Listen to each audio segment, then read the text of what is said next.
शिवसेना शिंदे गटाकडून जिल्हा परिषद आणि पंचायत समितीचे उमेदवार देण्यात आलेले आहेत, तर नक्की किती उमेदवार आपल्या पक्षाकडून उभे आहेत? आगामी 5 तारखेला होणाऱ्या जिल्हा परिषद पंचायत समिती निवडणुकीसाठी पनवेल तालुक्यात आम्ही 3 जिल्हा परिषद आणि 6 पंचायत समिती लढवू. उमेदवारांची नावे सांगा आणि आज किती जणांनी अर्ज भरलेले आहेत? उमेदवार वडगर जिल्हा परिषद वॉर्डमधून जिल्हा परिषदेसाठी प्रीती मिरेंद्र शहारे, करंजाडे पंचायत समिती रवी पाटील, वावंजा जिल्हा परिषद वार्डसाठी सुप्रिया समाधान ठोंबरे, पळसपे पंचायत समितीसाठी संतोष खांडेकर, आपटे पंचायत समितीसाठी स्वप्नील भुवड, गव्हाण जिल्हा परिषदसाठी सोनल घरत आणि वहाल पंचायत समितीसाठी सुधीर घरत, केलवना पंचायत समितीसाठी केलत पंचायत समिती असे 12 पंचायत टोटल 6 पंचायत समिती आणि 3 जिल्हा परिषद आम्ही या पनवेल तालुक्यामध्ये भरली. जिल्हा परिषद पंचायत समिती या निवडणुकांसाठी जर वरून जर आदेश आला की महायुती पुन्हा आहे तिथे कायम ठेवता आपली भूमिका काय असेल? आता आम्ही फॉर्म तर भरलेले आहेतच, तरी सुद्धा पक्षाचा जो निर्णय असेल तो आम्हाला सगळ्यात बंधनकारक असेल. कुठल्या मुद्द्यावर निर्णय आला तरी आपण आपल्या वाट्याला किती जागा मागणार आहात? पक्ष ठरवेल. पक्ष जो निर्णय घेईल पक्षाच्या हिशोबाने ठरवेल. महानगरपालिकेमध्ये अनेक इच्छुक उमेदवारांची नाराजी पाहायला मिळाली. आता पंचायत समिती जिल्हा परिषद कशा प्रकारचं वातावरण आहे? तर निश्चितच महापालिकेमध्ये युती झाल्यामुळे मग तिथे तडजोड झालेली होती, परंतु रायगड जिल्ह्यामध्ये सुद्धा युतीचा प्रयत्न चालू होता, परंतु आतापर्यंत पण युती झालेली नाही. आणि मग वरिष्ठांनी सांगितलं की जो युती झालेली नाही त्यामुळे आपण फॉर्म भरून घ्यायचे.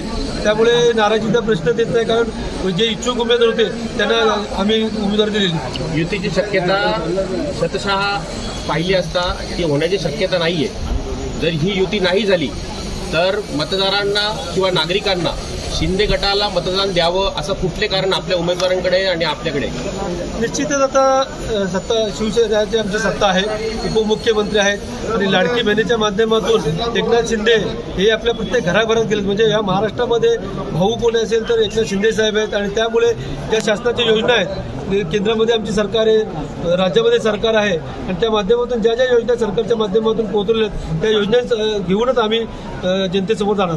विकासाचे कोणते मुद्दे घेऊन या मैदानात उतरला आहात? निश्चितच ग्रामीण भागामध्ये जे विकासाचे कमी पाण्याचा प्रश्न असेल किंवा रस्त्यांचा असेल, शहरी भाग, कारण जिल्हा परिषद निवडणूक असली तरी शहरी भाग सुद्धा आपल्याकडे आहे. म्हणजे उलवे नोड आहे, करंजळे नोड आहे, डेरवली आहे, अशा ठिकाणी सुद्धा गटारांचे किंवा पाण्याचे प्रश्न आहेत. तर हे प्रश्न सोडवण्यासाठी आणि सिडको एरिया असल्यामुळे, जरी जिल्हा परिषद सिडको एरिया असल्यामुळे एकनाथ शिंदे साहेब हे मंत्री आहेत आणि त्यामुळे त्यांच्याकडून आम्ही पाठपुरावा करून सिडकोचे जे पण उलवा नोडचे असतील किंवा करंजळे नोडचे असतील तिथले सुद्धा विकासाची कामं त्यांच्या माध्यमातून मार्गी लावू. राज्यात महायुतीचा आपण घटक पक्ष आहात, मात्र या ठिकाणी महायुती अद्याप झालेली नाहीये. मग आपला शत्रू नक्की कोण आहे? निश्चितच राज्यामध्ये आम्ही एकत्र आहोत. स्थानिक लेवलला बघा, निवडणुकीत शत्रू आणि मित्र कोणी नसतो. निवडणूक ही प्रत्येकाने आपल्या पक्ष वाढवण्यासाठी करायची असते आणि प्रत्येकाचा पक्ष वाढवणे हे प्रत्येकाचं कर्तव्य आहे. त्यामुळे आम्ही कुणालाही शत्रू न मानता आम्ही विकासाच्या जीवावरती आणि एकनाथ शिंदे साहेब आमचे जे नेतृत्व आहे त्यांचा चेहरा घेऊन आम्ही लोकांसमोर जातो. आपल्या प्रचाराला स्टार प्रचारक म्हणून कोणाची उपस्थिती लागेल? निश्चितच वरिष्ठांशी आमचं बोलणं चालू आहे. त्यामुळे 2 दिवसातच, जसं छाननी झाल्याच्या नंतर 2-3 दिवसातच स्टार प्रचारकाची यादी आम्ही देणार आहोत आणि जे लाभतील ते आम्ही घेणार. ओके.